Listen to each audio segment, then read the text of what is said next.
Good morning and welcome everyone.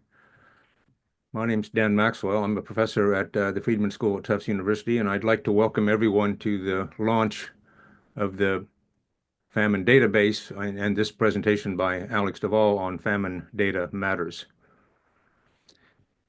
This is part of a larger project on the history and future of famine and what the World Peace Foundation is doing to compile a catalog of the great famines, or those that are believed to have killed more than 100,000 people from 1870 to the present. That database was first compiled and published about 10 years ago. So what's being presented today is a major revision and update. And it's particularly salient to focus on the question of famine data at a time when data is both increasingly difficult to come by. There's pushback to the work of the IPC Famine Review Committee, and we have witnessed the closure, at least temporarily, of FuseNet, and severe cuts to other, famine analysis organizations and primary data collection units across the globe. I'm sure that he needs no introduction to people who are here, but Alex Duvall is the executive director of the World Peace Foundation and a professor at the Fletcher School here at Tufts. So what will happen here is Alex is going to run us through a presentation on the famine database, and then after that we'll open the floor for comments and questions. And I'll explain how we'll do that after we've heard from Alex. We're scheduled for 1 hour from 9 to 10 a.m. Eastern time, Eastern U.S. time, but we can extend that if there are lots of questions. We can extend up to about 10:30 if there's lots of questions and discussion. So we'll play it a little bit by ear when we get to the questions and comments time. So Alex, welcome, and over to you. So thank you very much, Dan, and welcome to everyone who's joining for what is a long-awaited and several times delayed launch of this dataset, this famine catalog. And as Dan said, it's the second iteration. The first was started 10 years ago. It was the basis for my book, Mass Starvation, The History and Future of Famine, that came out in 2017. And the questions have changed. There is new evidence about old famines, and sadly, there are new famines. And I think, were I to revise that book based upon what we know now, it would be a rather different book. So what I'm going to do today is to run through some of the key findings of this data set, both old and new, and pose some questions both about what the data show us and the limitations of this kind of approach. As Dan mentioned, this is a particularly salient time because there is a shutdown of data systems, most significantly, perhaps FuseNet, which is offline. Let's hope that it comes back. And there is a long and tragic history of concealment of famine. This was an article in Boston Review based upon a lecture I gave on famine denial. In fact, the title that Boston Review gave it was not mine. This was really what it's about: how you hide a famine. So what I'll do now is first of all, just some acknowledgements. There are many people who contributed to this. I won't go through the names, but their names are up there. Aditya Sarkar back at the beginning, Jen Hatton, Yael, and Kelsey last year, and many others. We've also collaborated with Our World in Data and with colleagues at Feinstein. And these data are being continually updated. So there will be new iterations, new findings, new analyses coming out on a regular basis. And we invite really anyone who has observations, empirical and analytical, to contribute. And as I said, as we go through this, it's important to be aware of the limitations both of the methods that we're using, because a lot of the data, especially the historical data, are quite soft. And so the level of generalization is quite high. This is not a data set that is susceptible to very fine analysis, statistical analysis. But also it poses questions about the limitations of this very quantitative-based approach. And that is what I'll come back to right at the end. So first, let me give a brief overview of what's in the catalogue, and it's up on the website. So here we have a listing of 83 major famine events from 1870 to today. They killed an estimated 140 million people or more. A famine episode is defined for our purposes as a single, time-bound, location or population associated episode. Some of them are spread among different locations, but a particular type of population, like, say, prisoners of war or deportees. It has a common cluster of causes, and food deprivation is one of those causes. And the results are overall excess mortality at scale. Now, this brings in certain things, it leaves out certain things. There are issues about what qualifies as a single famine episode or event, and there are a whole host of methodological issues which we can discuss. That's quick run through. Where you will see the catalogue online. We use the threshold, the criterion, drawing from Paul Howe and Stephen Devereux's paper of famine magnitude, killing 100,000 people or more. And there is also, however, a contemporary supplementary catalogue of cases where the IPC, the Famine Review Committee of the Integrated Food Security Phase Classification System, has reviewed the data to determine whether there's a risk of famine in real time. And of course, the IPC uses a very different set of methods.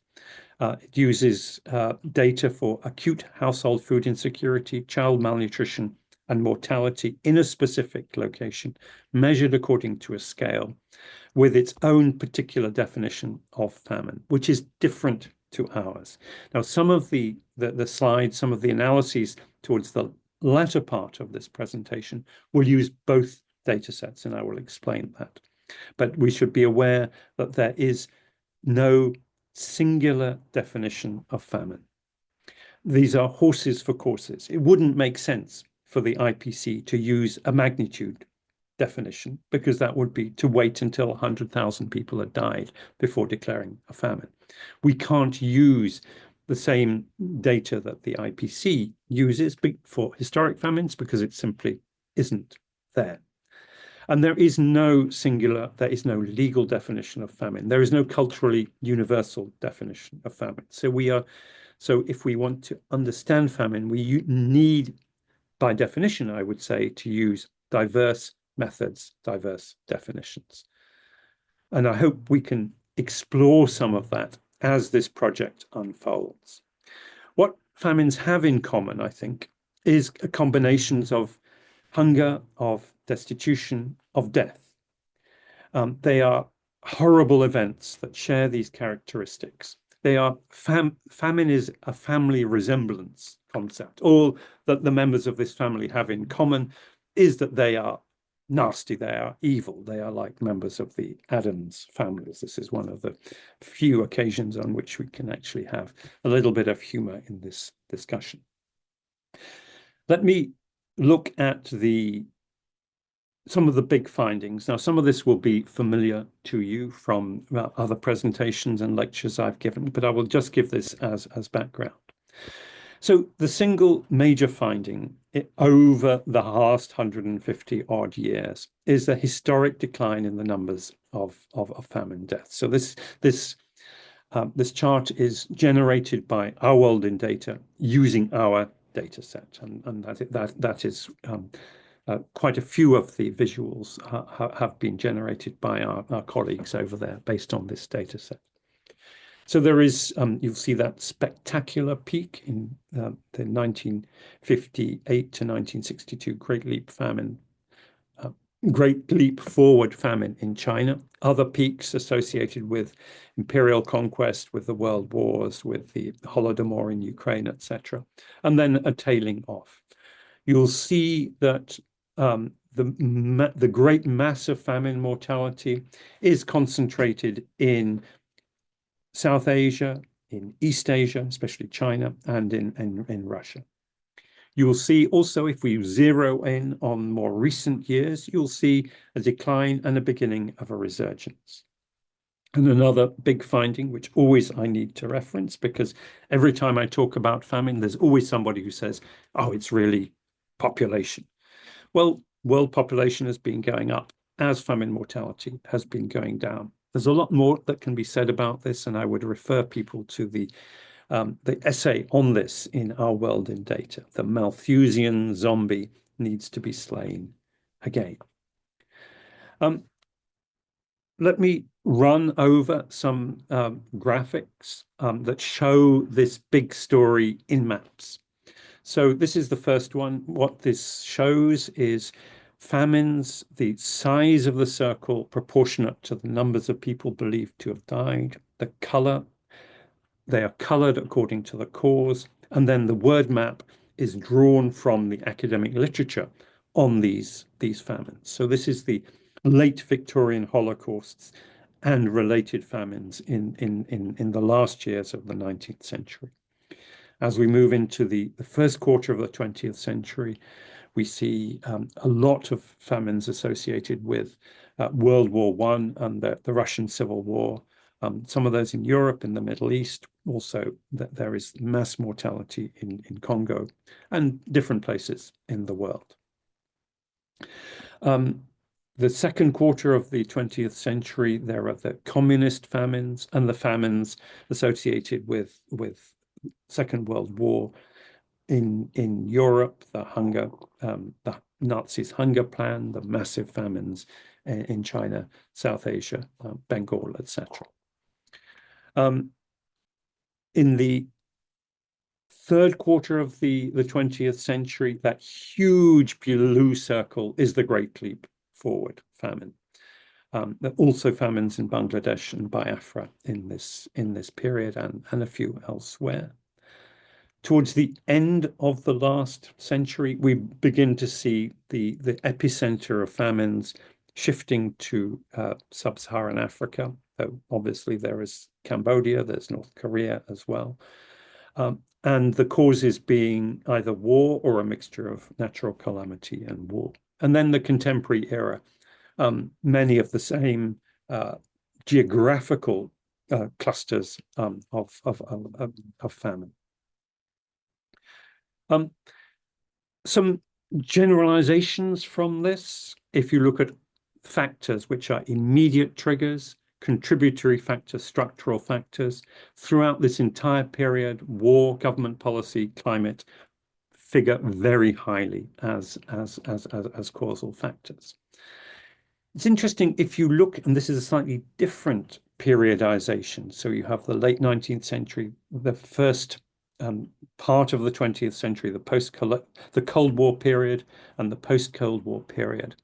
Again, if you look at all causes, there's a sort of remarkable stability, I would think, in the overall contributory causes to famines. But if you look at the immediate triggers, you see a greater fluctuation in the late 19th century. Climate was a bigger immediate trigger. The first part of the 20th century, government policy was bigger, and in the current era, post-Cold War era, it's conflict. And that is even more accentuated if you look at mortality. Mortality has obviously gone down, but the share of famine mortality attributable to conflict-induced famines has gone up. Let me now begin to dive into what we can learn from comparing our overall famine data with other indices. So here's an interesting beginning, which is if you plot famines over time using the same color coding, and here I put the Great Leap Forward famine as a bigger circle than the others because it is so huge, and you plot them against GDP per capita using purchasing power parity at the standard level. And of course, what you see is natural calamity and mixed natural calamity and conflict and policy beginning to fade over this time period. But also an interesting consistency, which is that if you look at countries where the GDP per capita using these criteria is about $1,700 or more, there's no natural calamity, or mixed triggers. So what is driving this? Now, obviously, there is the issue of the poverty of the population, but perhaps equally importantly, there is the constraint on the government. The governments themselves are poor. And one of the things that I hope we can do, I don't have the slides or the analyses for this at the moment, is look at how famines correspond with government revenue and the interaction of government revenue levels with, say, armed conflict. Because what I suspect we will see, and we've begun to explore this, is that there's a very significant interaction here. Governments with a low level of taxation revenue facing insurgencies create a very famine-prone political military ecosystem. I suspect this runs through what I've called counterinsurgency on the cheap, using militia as your instrument of counterinsurgency, which is a notoriously faminogenic instrument of war and of policy, and one that a country does not escape from easily, even if its tax revenue, even if its overall wealth increases. Another correlation, obvious, very clear correlation, this is another chart from Our World in Data, is famine and democracy. And Amartya Sen famously said it's hard to find a case in the history of the world where famine has occurred in a democracy. And I think this is validated by our data. But it's a bit more complex than that. And again, this is something that we want to use this data set to explore. But what I want to do just for the next couple of minutes is explore one element in democracy, which is accountability through a free press, lack of censorship.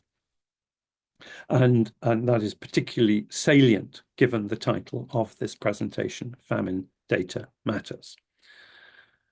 So Amartya Sen made his famous remark with respect to India. So this graph shows the freedom of expression score of India between 1900 and the current day using the VDEM data set, and the famines in India, which are the ovals represent the size of those famines.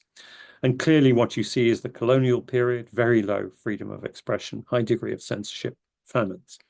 You have that little famine in comparative terms in Bihar, which is an anomaly that has been studied by a number of scholars, Dan Bannock, Olivier Rubin, who have nuanced the democracy famine argument accordingly. And then the Maharashtra famine of 1973, which interestingly coincided with a sharp dip in freedom of expression. We can broaden this out to several other countries. There's China in red, Bangladesh in blue. And again, for those countries, again, the obvious association holds. And I put Sudan in there as well. And the Sudanese famines of the 80s and 90s and early 2000s are present, which brings up a very striking anomaly, which is that there was this parliamentary period in Sudan, 1985-86 to 1989, when there was a high degree of freedom of expression, low level of censorship. And there was a terrible famine in South Sudan. So let's explore in a little more detail using contemporary data. And this is bringing in not only our historic famines data set, but also the contemporary data set from the Famine Review Committee for freedom of expression and all episodes of famine since 1980. And what I've also done in this chart, you'll see the VDEM score is the vertical axis, the time is the horizontal axis. I also put in dotted lines for the average for sub-Saharan Africa and for Middle East and North Africa, because that makes the point that pretty much all our cases fall below and often well below the average for Africa and the Middle East during this time period. So there's overall there's a clear association.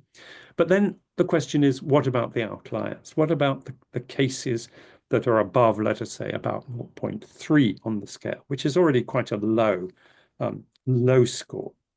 And I think there are two things the countries that are the outliers have, two features that they have. One is that some of them are collapsed states or incapable states, Central African Republic, DRC, Somalia, for example, Sudan in the current era. You can have as much freedom of expression as you like, but if there's nothing for those levers of accountability to work on, then they're not going to be effective. The other is targeted minorities. So there are many cases there, and there you see on the left, 1988, South Sudan, as the outlier case that started this train of analysis. The mass mortality in northern Uganda with the counterinsurgency against the LRA and the LRA's disruption. The famine in northeastern Nigeria, which is the true outlier here.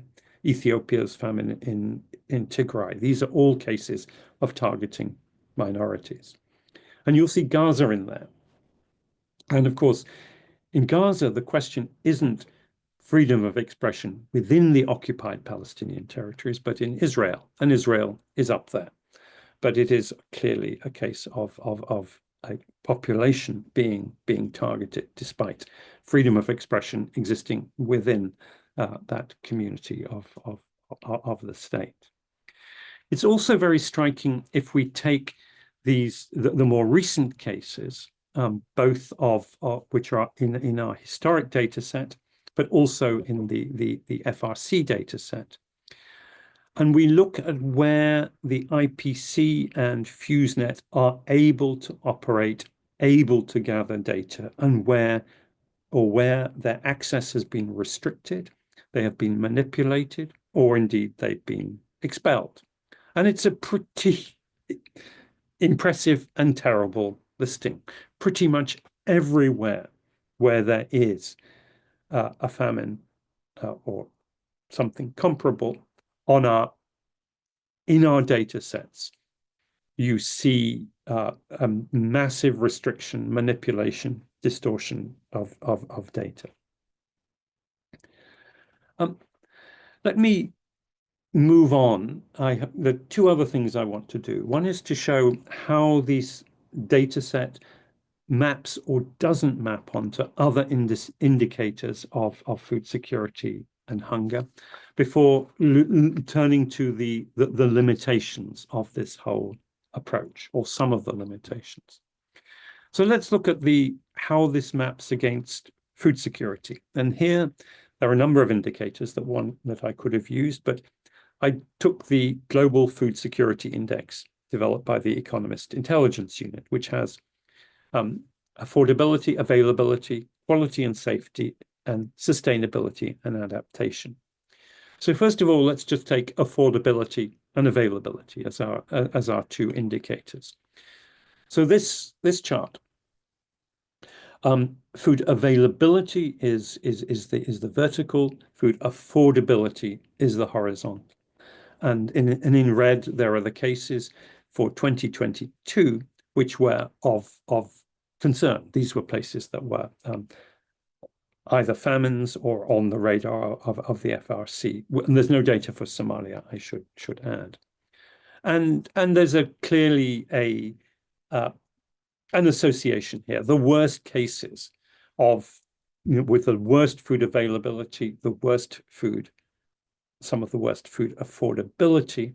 Yes, there are famines, but it's not a perfect match, both in that there are false positives and false negatives. So close, but not complete.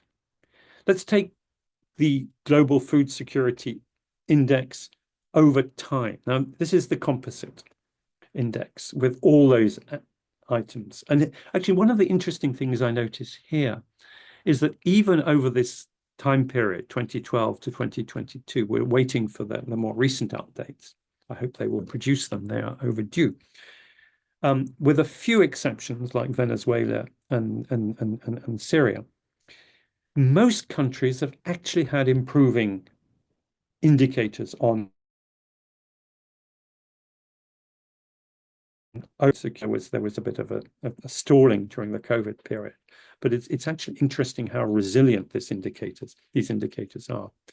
And here are the cases of famines and cases of interest to the FRC. So you'll see, yes, they're among the worst cases, but they're not necessarily always the worst. And they're not necessarily when those countries are necessarily at their worst on those indicators. Let me take another index, which is the Global Hunger Index, produced by a number of NGOs. And this, one would assume, would have a more accurate, more closer approximation to our topic, our data set, because the measurements here are nutritional measurements. And here I inverted their graphs because the Global Hunger Index graphs are the other way around with hungrier countries at the top. So I inverted them. And I took the lowest cases and our cases of interest. And here we see, yes, there's not a bad correspondence. You can see how and this one, of course, includes Somalia as well. Somalia is that black line near the bottom. You can see that there is a fairly close correspondence between global hunger and famines. But what's interesting is that even while the Global Hunger Index is showing reductions in global hunger, in most of the worst affected countries, we are still seeing this quickening pace of famine.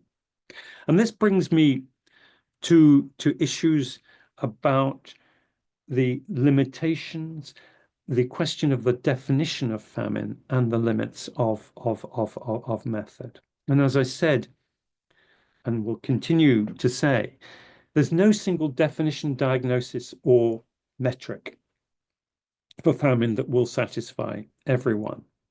And part of this exercise, the rationale for this exercise, is to illustrate what the data can show and what it doesn't show, its limits.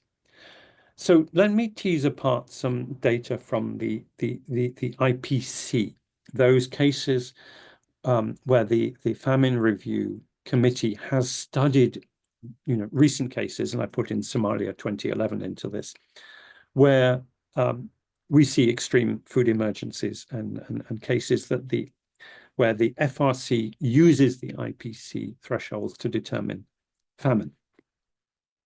And this has this chart, this has magnitude, and magnitude is numbers affected, and severity. So this is numbers in IPC 4 emergency and IPC 5 catastrophe.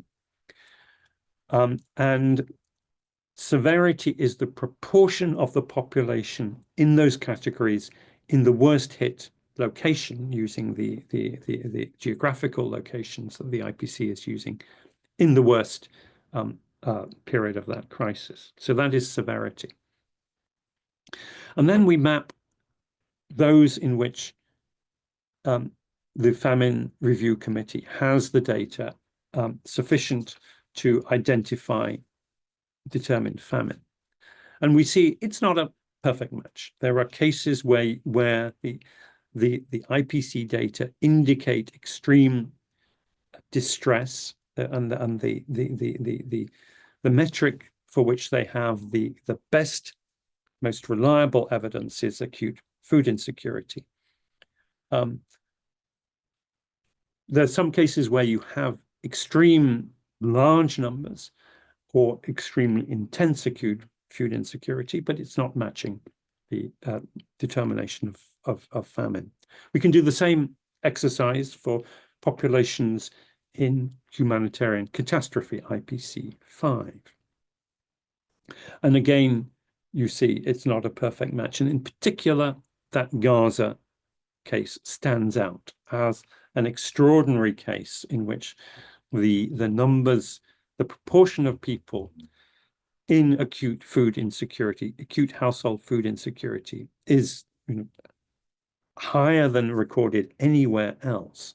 But the data were not there for the IPC to make a definitive determination that it was famine. And it's not the only case, but it's the most striking case. So the question is, what's going on here? And I think there are three potential avenues of explanation which are relevant to Gaza, but more broadly relevant to our contemporary predicament as well. One, which I will allude to but not go into detail, is how patterns of famine mortality are shifting. So historically, if we go back to the early 20th century, or even go back 50 years in African contexts, these are populations before the demographic transition or in an early phase of demographic transition, with high levels of deaths, particularly child deaths, high levels of fertility, so large numbers of young children. And against that background, the sort of traditional pattern of famine mortality is that the existing pattern of regular mortality is inflated, is accentuated, doubled, trebled, quadrupled, up to 6 or 7 times. Huge peaks. And then if you go through both parts of the demographic transition, so you have a much lower background death rate and a lower birth rate, that same accentuation of background existing levels of mortality will have a much smaller demographic impact.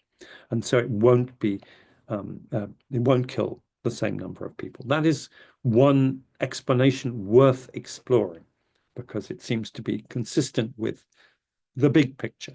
We don't, of course, really know. A second is that we may have a time factor here. And this is a chart of violent deaths and deaths from hunger and disease in Darfur. And the jagged line is the violent deaths, and the hunger and disease then follows with that smoother curve later. And it may be that there are issues in the current famines that the lag is greater, and that we are simply in many of our current crises, and again I would single out Gaza, we are either waiting for that wave, or that wave is actually coming onto us now, but later than we would have expected with the conditions existing 50 or 100 years ago. The third explanation is that we just don't have the data, that people are starving in silence, as has been the case throughout history. So there is this big unanswered question with a number of different avenues of exploration of what is happening to famine mortality and how we should then rethink famine. And this is my last slide before I open for questions. I think we need to think about famine outside these metrics alone. We need to think about the complex factors, the systems changes, more like a vortex, which is sucking people down into this this vortex of misery, of acute food insecurity, of escalating hunger, of health crisis, and of accelerating mortality. And famine is partly the struggle to stay out of that vortex. Famine is experienced in a way that is very hard to capture in any quantitative measure as the trauma, the stress, the effort of trying not to be sucked into that, and the loss of a way of life, or being forced to, sell one's birthright for a bowl of lentils, as in the biblical story. So I put a lot of ideas out and a lot of data points out on the table. Let me stop at that point, and I'm sure there will be many questions. Thank you so much, Alex. That was really a lot of food for thought there, and I'm sure folks will have a lot of questions, comments, feedback, and so forth. But while people are organizing themselves with your feedback and a couple of just brief observations from my side. I mean, one is very clearly that we saw a decline in both the magnitude and frequency of famine in the latter third of the 20th century, and relatively few incidents of famine in the early part of the 21st century. In 2011, we didn't really know if Somalia was a reversal of that trend or if it was an aberration. I think we now know that it was a bit of both. It was the worst famine of this century, but in some ways a portent of things to come. The second big point that I take away from that, Alex, is just the importance of data and different ways of looking at data. Not just the magnitude and frequency of famine, but some of the dynamics behind them. Some of the things that we need to be watching beyond the specifics that especially IPC is focused on. And you mentioned at the outset the budget cuts for data and for analysis. In recent work that we've done, we've noticed that there's a lot of purveyors of artificial intelligence and remote data collection, et cetera, that are kind of jostling to occupy some of this space. And I think maybe among other things, your presentation shows some of the things that those people can and should be monitoring, because they're not necessarily requiring presence on the ground. We're still trying to figure out how we fill that gap. And the third thing, if I may, is just about the points you raised about the definition of famine and what the data may show us about that. And as you pointed out, we have two ways of doing that now. One that's very much focused on current status, which is the IPC method, focusing on acute food insecurity, acute malnutrition, and mortality, but the current rate of mortality. Whereas your more sort of retrospective method looks at cumulative or total mortality. But I think, particularly related to your last point, it's equally and perhaps even more critical that we understand not just when a famine has happened or is happening, but when we are on a path towards a famine. To use Amrita Rangasami's lexicon, when we're in a famine process, or to use Paul Howe's thinking, when we're in a famine system, or when we're in a sort of a trajectory towards famine. And I think that the historical data can also be really helpful in helping us look at that too. But let me check here now and see how we're doing in the question and answer box. Mm. So far, only one question. So please do go ahead and put your questions in there. Um, Let me, in the meantime, just respond to a couple of go ahead now. Well, of the thoughts of the points that you raised about, and I think in a way, what is interesting, or one of the things that's interesting about Somalia 2011, which was, the first sign, I think, that things were going badly wrong with a system, a global food system that had, or a global, humanitarian and food system that had over the previous 20 years had delivered so much. And I think it's precisely the strengths of that system that um, that were also its weaknesses. So it was a system predicated on a couple of key elements of what one could call the Pax Americana, of cheap food through a US production, trade, and food aid system, and the US holding all the cards in terms of how financial transfers, food transfers, humanitarian systems were going to work. And when the US was being benevolent, that worked. But the moment that the system began to wobble and the US was not benevolent, specifically in this case, deploying the Patriot Act to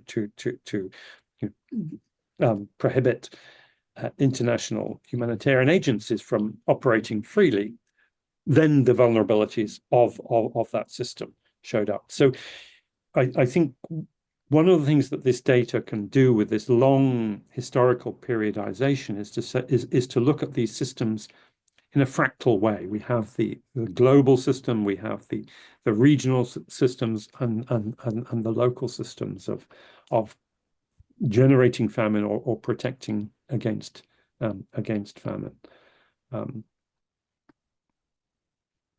Great. We have a few questions now. Let's start with one from Layla Abed. Thank you for very interesting data analysis. My question is how these data and findings impact the policies of the international community's mechanisms and institutions. And maybe a related question from Peter Ngatiri. Quick question, is the famine data in Kenya seriously affecting our development and decision making? So a global question and a very specific one, but kind of on the same topic. So the global question is, I think that a lot of the short answer to the global question is not yet. I think that the humanitarian system that has existed, that is now at least under threat, if not falling apart around our ears, was constructed during a time when it was swimming with the current, when we had the major donors, especially the US, behind it, and there were a lot of optimistic assumptions that famine could and would be overcome, could be eliminated within our lifetimes, and therefore what was needed from policymakers was, as it were, small course adjustments. We were going with the tide. We just needed to tack and turn and make sure that our course was smooth. The tide is now turned, and so there are so the question is not so much a policy question as a political question, because the policymakers don't have the same access, leverage, or say within the political circles. So I think what I hope that one of the things that can come out of these types of exercises is shifting the public discourse so that we can at least get the humanitarian current running in the right direction, which doesn't mean replicating the system that has just been dismantled, because there are many shortcomings of that. We need to rethink it for a new the new era in which we are in. But I think that's the way we should be framing this conversation. The Kenya question, I'm going to duck that question a bit, because I think the Kenya is an example of a country which hasn't had a famine that breaks these thresholds in living memory.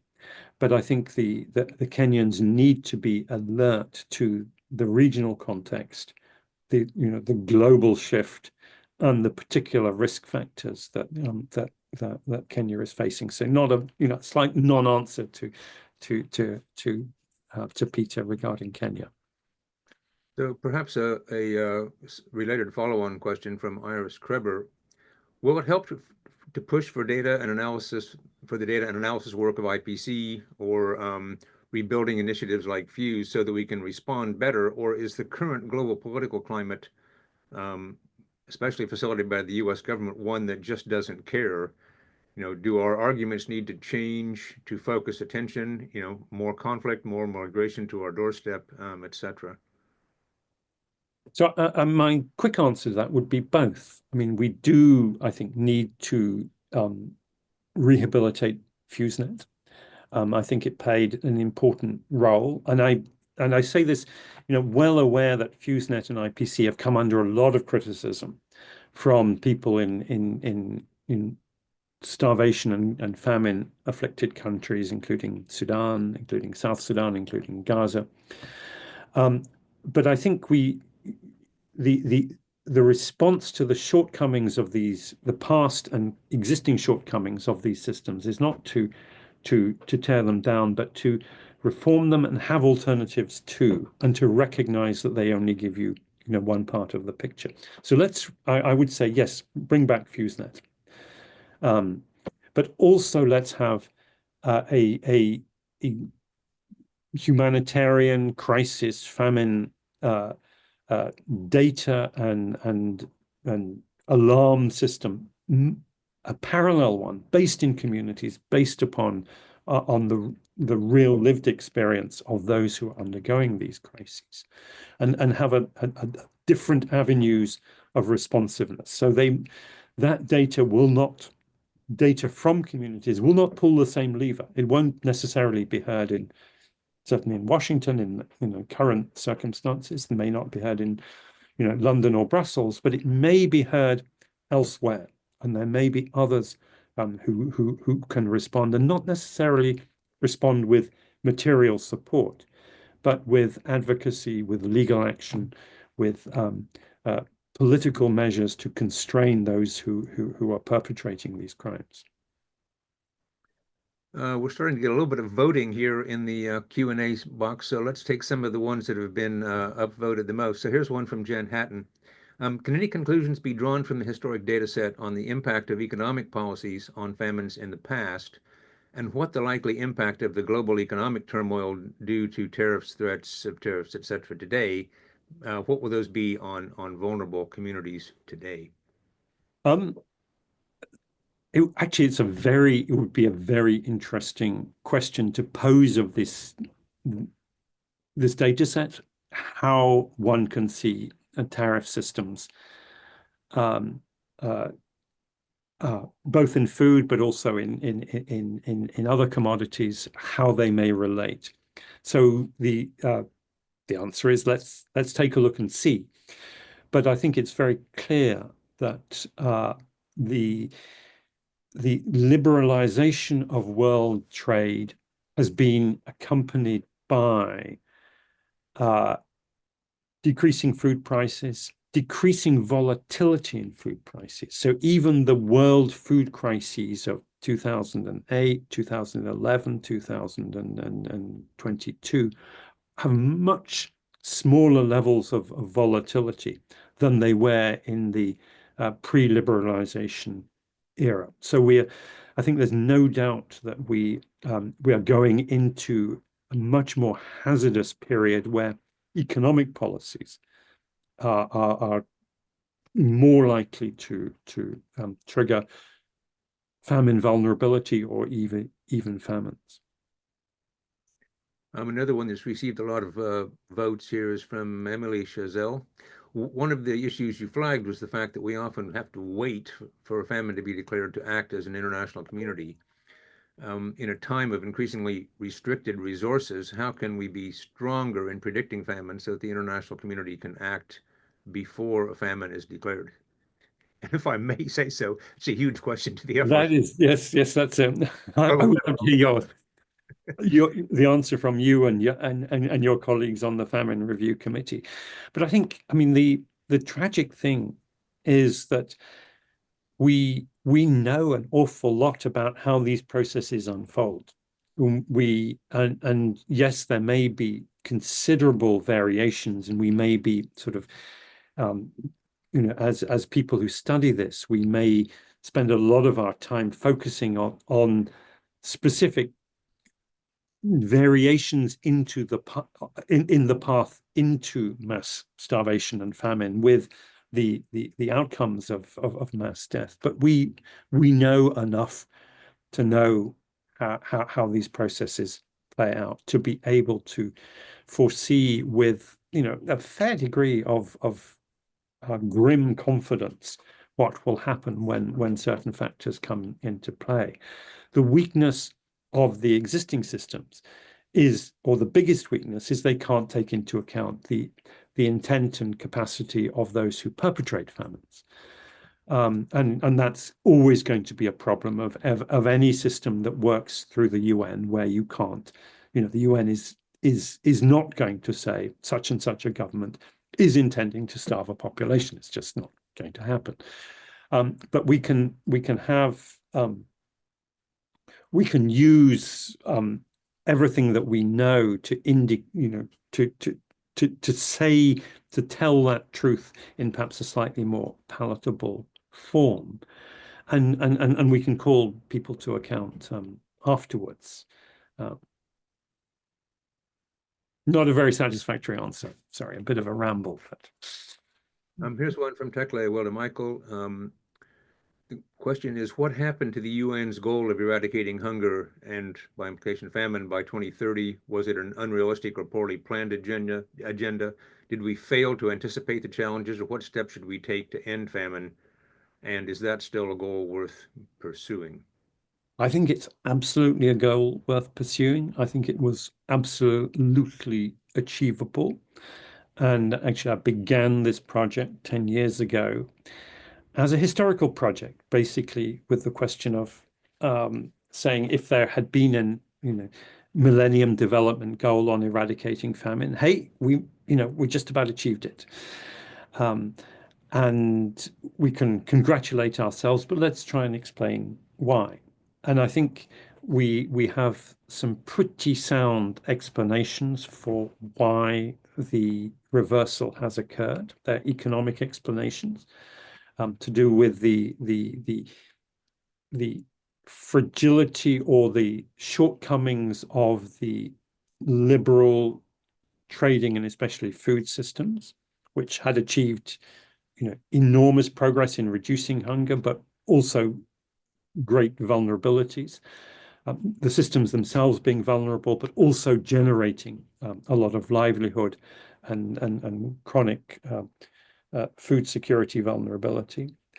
But the political vulnerabilities, I think, are the ones that are the political factors are the ones that are most important, especially for famine. So even while economic factors may be continuing to have to produce a relatively, or in historically terms, an extremely robust set of food security indicators pretty much everywhere in the world, the indicators for famine vulnerability, which are much more political than food security as a whole, those are the ones that we need to pay attention to. And here, the norms that were introduced internationally have been at best set aside, at worst violated. So UN Security Council Resolution 2417 on armed conflict and hunger, which is the sort of the zenith. It is the key international consensus on what we need to do to prevent these from happening has been pretty much a dead letter.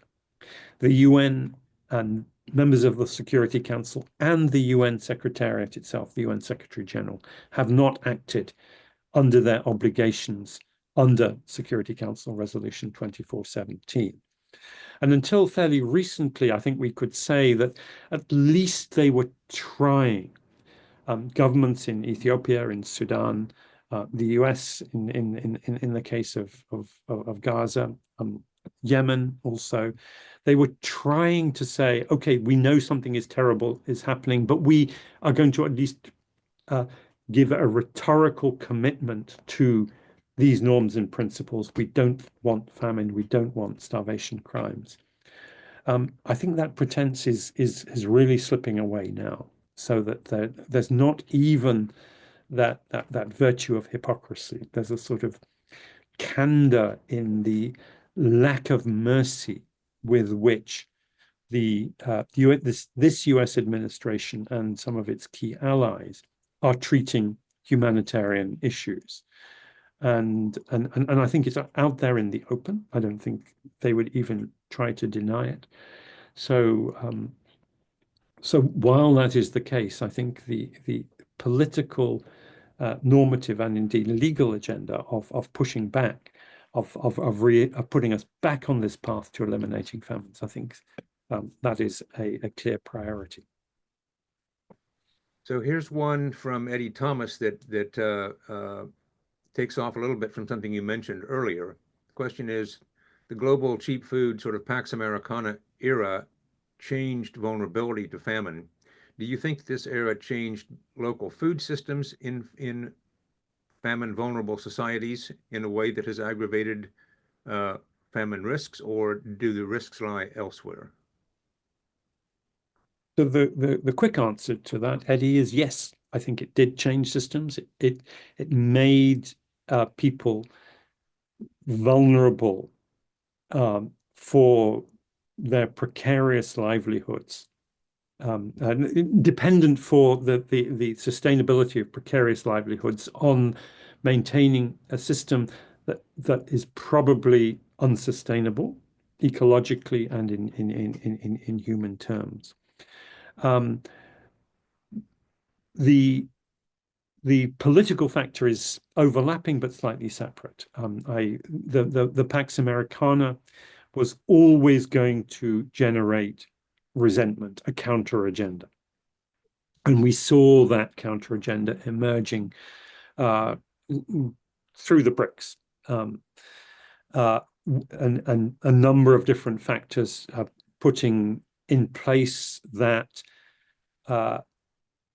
emergent challenge to the hegemony of the US economic and financial system. And the turmoil that we're seeing now in the dollar-based system is something that many of the BRICS countries, and especially the BRICS countries that joined more recently, anticipated and hedged against.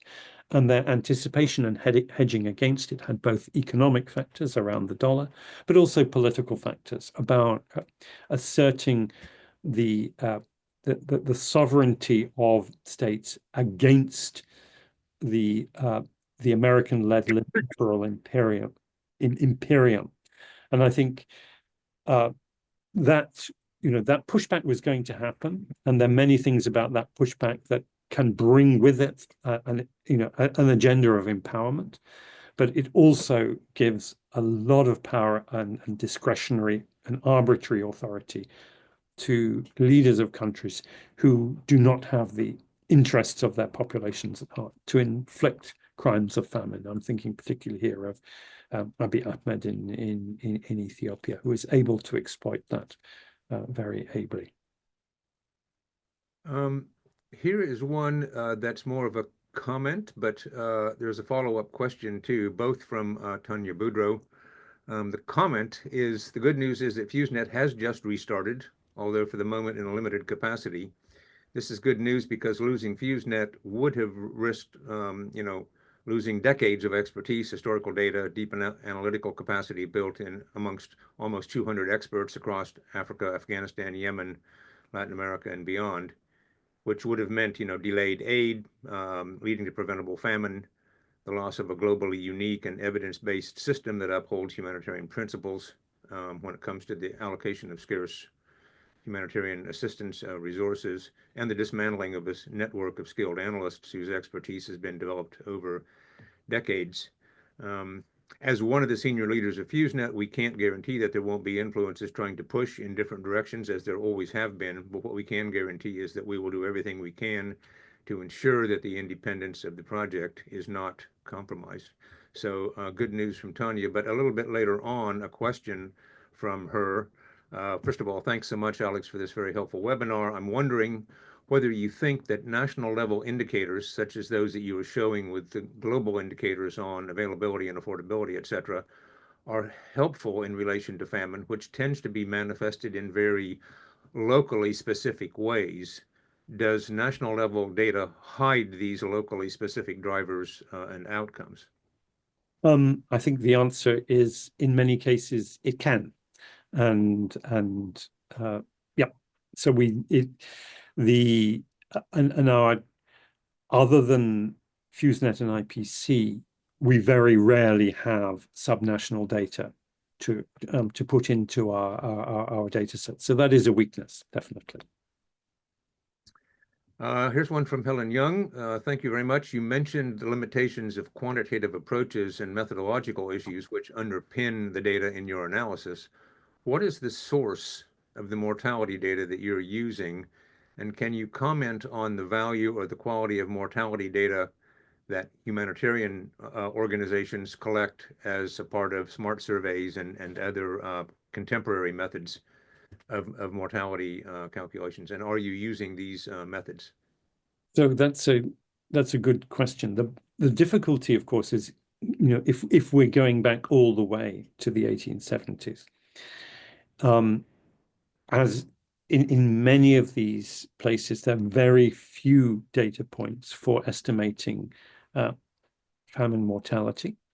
And there's a range of methods used. So in some cases, such as 19th century India, there's actually quite good demographic data. In other places, 19th century Africa, very poor, almost non-existent, and the estimates are really very soft, and there's a very wide rate, confidence intervals are very, very wide. So as we get into the more modern era, another set of challenges emerges, which is and actually let me focus on a couple of contemporary cases that are very challenging, like Central African Republic, for example, where you have smart surveys, which are the best, but what they indicate are chronically high increases in crew death rates, killing vast numbers of people across a very broad swathe of the population over extended periods of time. And there is really a question, if one were to apply those exact same methods and metrics to a number of other cases, and estimate how and get indicators for how general mortality in a population has increased because of a combination of factors, including food, including the collapse of health systems, including the population disruption and displacement.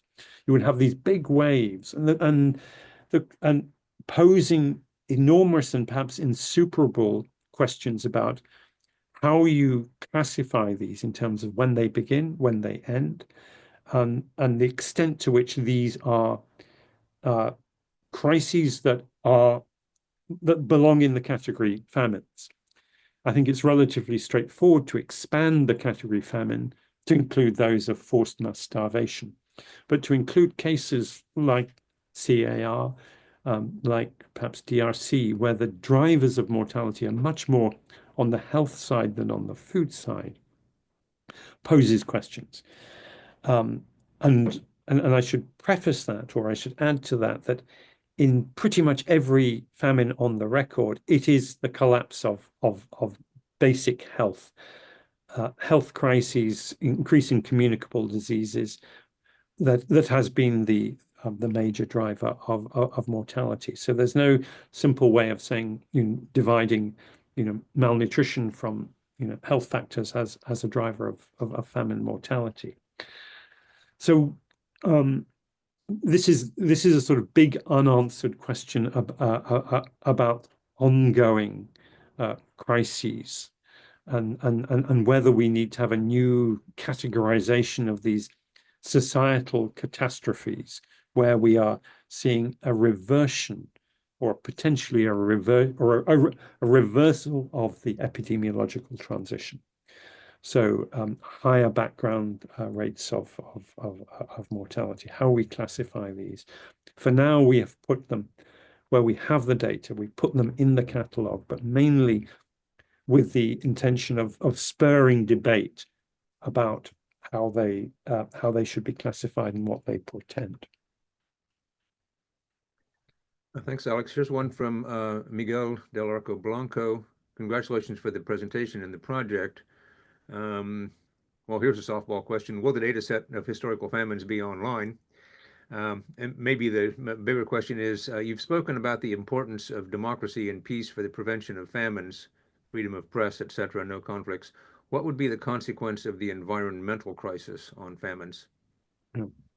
So the first question is the catalog, the listing is already online. We will make the data set available for those who are interested in making use of it. When it's fully cleaned up, it'll be fully and if I may, presumably today's presentation as well, Alex? Yes. Yeah. So the environmental crisis, I think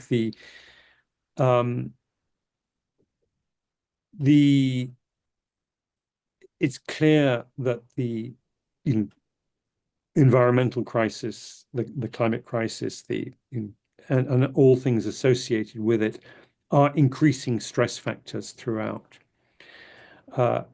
The question of where and when and to whom, on whom the burden falls, is a political question everywhere.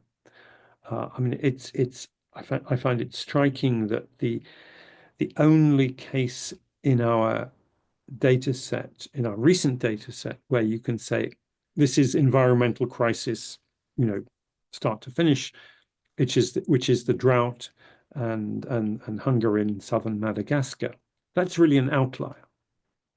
But it's also a case in which I mean, I've scoured the data, and perhaps Dan, you as an FRC member, could actually answer this, but we didn't find data for significant elevated mortality. So it's in the data set, but it's I forget how you classified it as the FRC. I think it was people in IPC 5, but there was no evidence for elevated mortality came about, which is an indication in my mind that it's very hard for these climatic factors on their own, without a major political or military contributing factor. It's very hard for them on their own to create famine. Here's two that are kind of related. One from Elizabeth Courtney. Do we need systems that are more adept at measuring starvation as an intentional act? And one from Andy Siegel. Were you able to look at indicators of international law practice and institutions, UN Security Council Resolution 2417, et cetera, and how these may have influenced the trends that you described? So the answer to both those questions is sadly no. We don't have indicators of intent. In the previous version, I did a very crude classification of famines according to faminogenic culpability, using a framework developed by the lawyer David Marcus, which found that in the great majority of cases governments were responsible. I mean, interested in going back and doing a finer grained analysis, but the answer is not yet. Haven't yet done it. And very hard, and of course, very hard to do in real time. Sorry, Dan, can you remind me the second part of that question?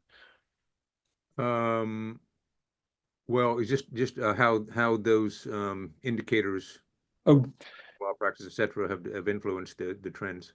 okay. Again, hard to say. I think the key ones would be the 1977 additional protocols that were the first time that international humanitarian law um, um, said that starvation was impermissible. The beginnings of uh, the downgrading of sovereignty, so cross-line operations beginning at the end of the Cold War, adoption of humanitarian principles thereafter, the Rome Statute of the ICC, finalized in 1998, adopted 2002. I guess these are all part of that great, international liberal wave. So hard to,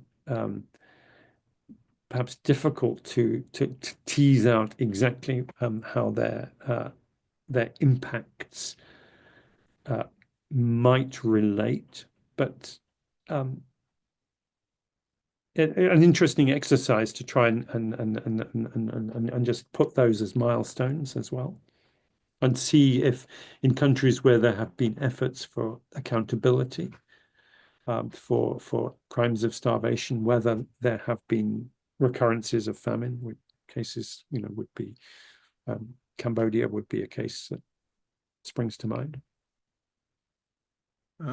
Maybe a couple of other questions that are related. One from Mereg Adonum.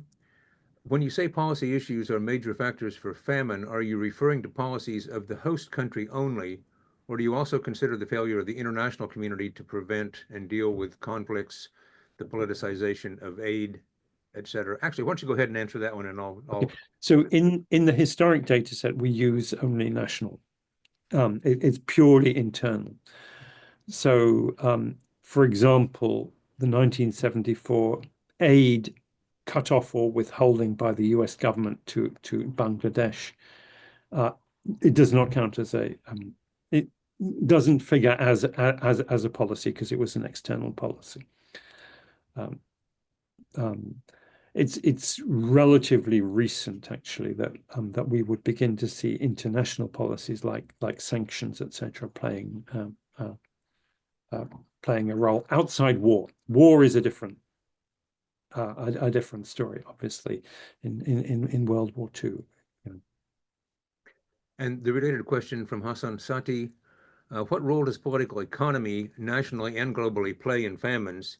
You seem to be concerned with the Great Leap Forward example, but in 2020, for example, IPC indicated that the economic pressures resulting from the policies of the transitional government in Sudan, particularly those around lifting fuel subsidies, resulted in more people in the food security emergency phase. Do you think democracy is more of an important factor than the political economy? There are lots of cases of authoritarian regimes whose population don't experience famines. So I think the specific case there of Sudan, among the tragedies of the attempt to have a democratic transition in Sudan is that when the al-Bashir dictatorship was overthrown, part of the reason why it was overthrown, the symbol of the protests was bread, because people could not afford bread. And I think it was well understood that the legitimacy of the attempt to bring democracy to Sudan rested on bread.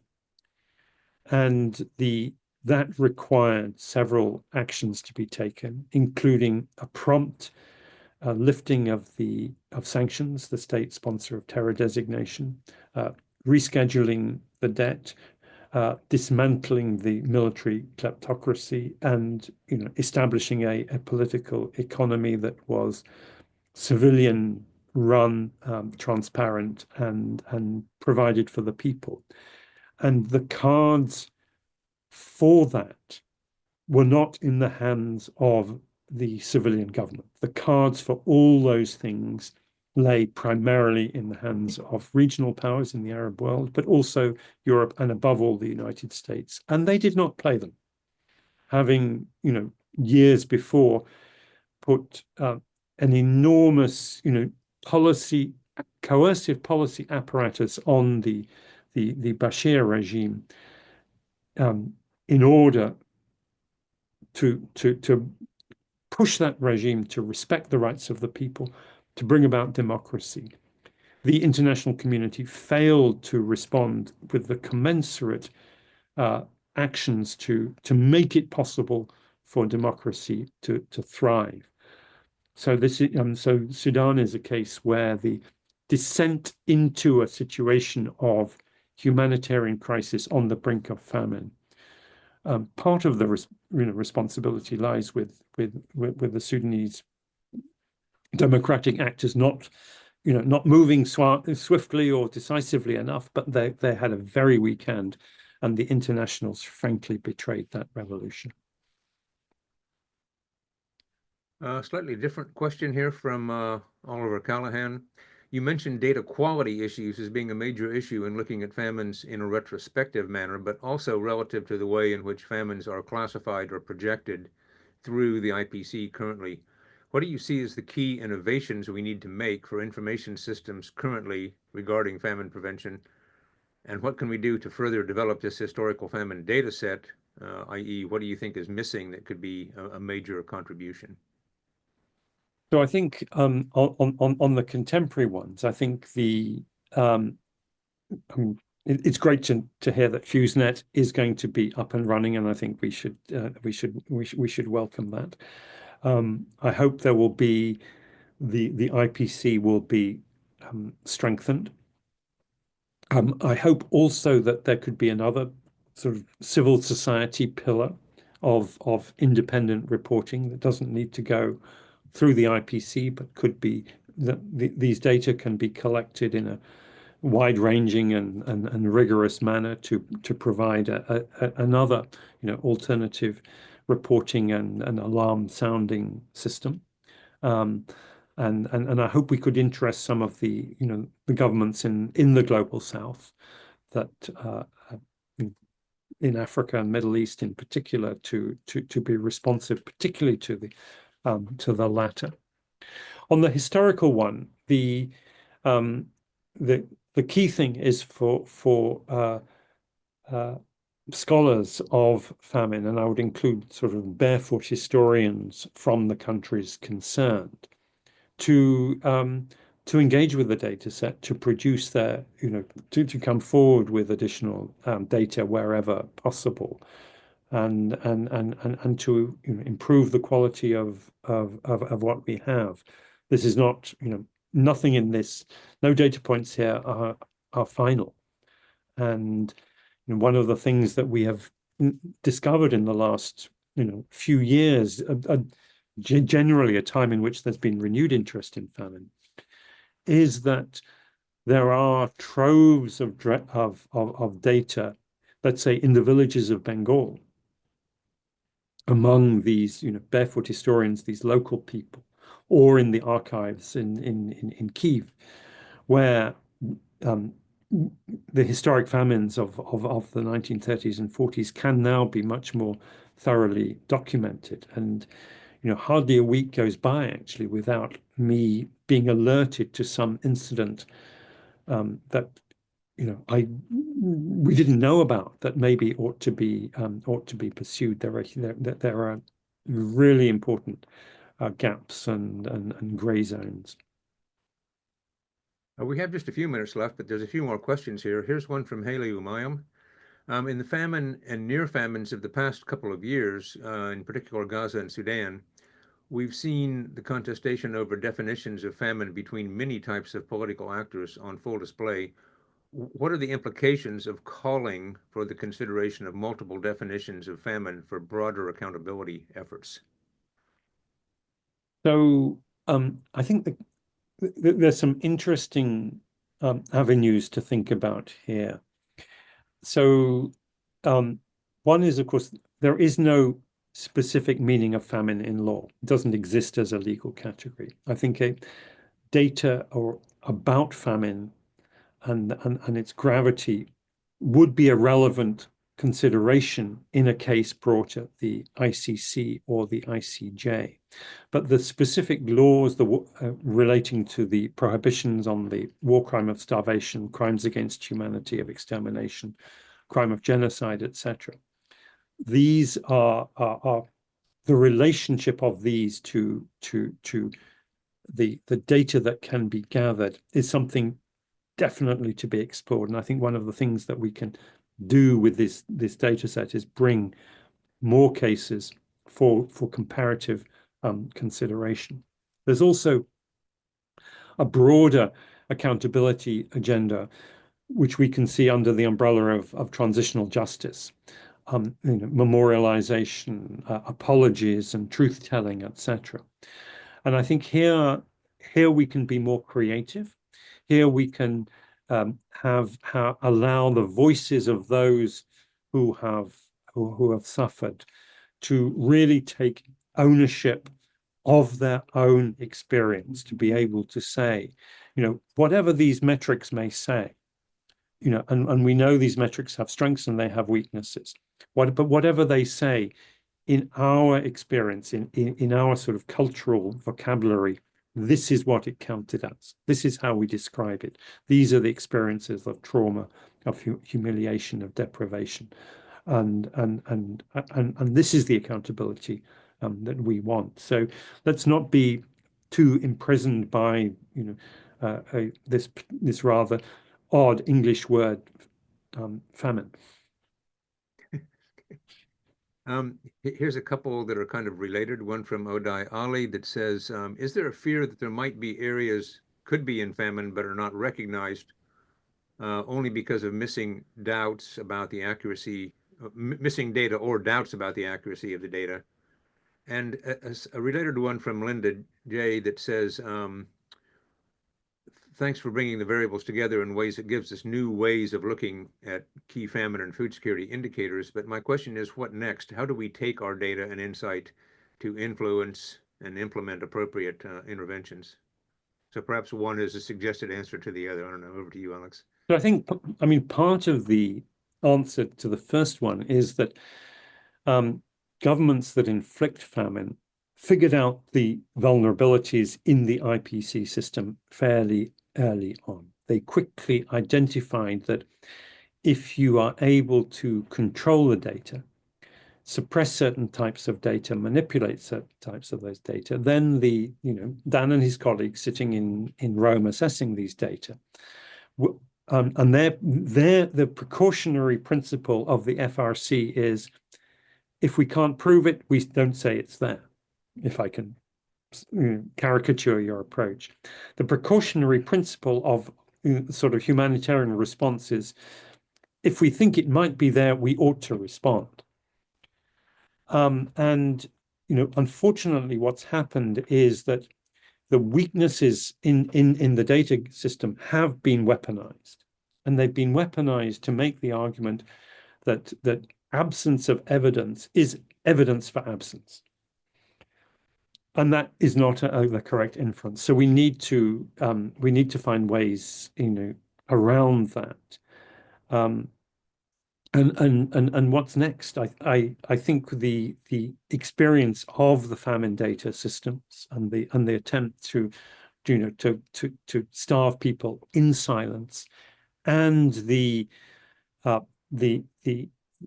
crisis, which may also be an opportunity of the international humanitarian system. This is the opportunity for beginning to democratize this whole system, and the democratization begins with voice and information.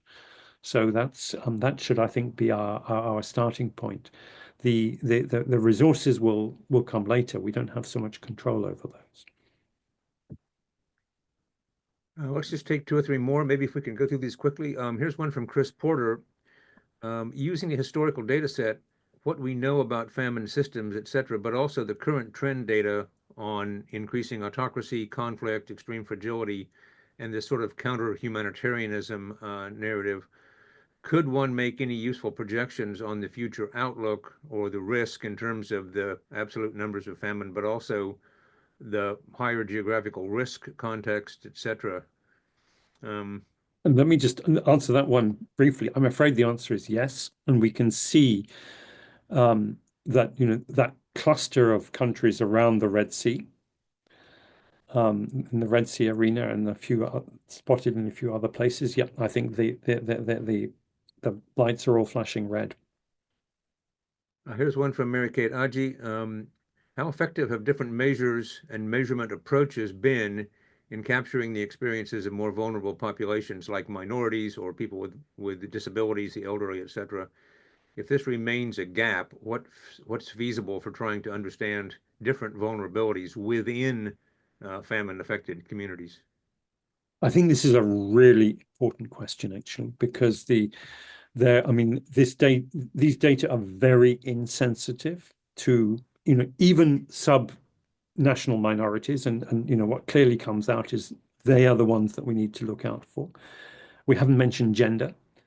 The famines are highly gendered in quite complex ways. And people with disabilities really have disappeared from this. I mean, the anyone who has been present, in a community where there is starvation, actually, it's the people with disabilities who perish first. And that is a key area that deserves our attention as compassionate human beings and as researchers. And maybe a final one that's received several votes here is from Ivan Thompson.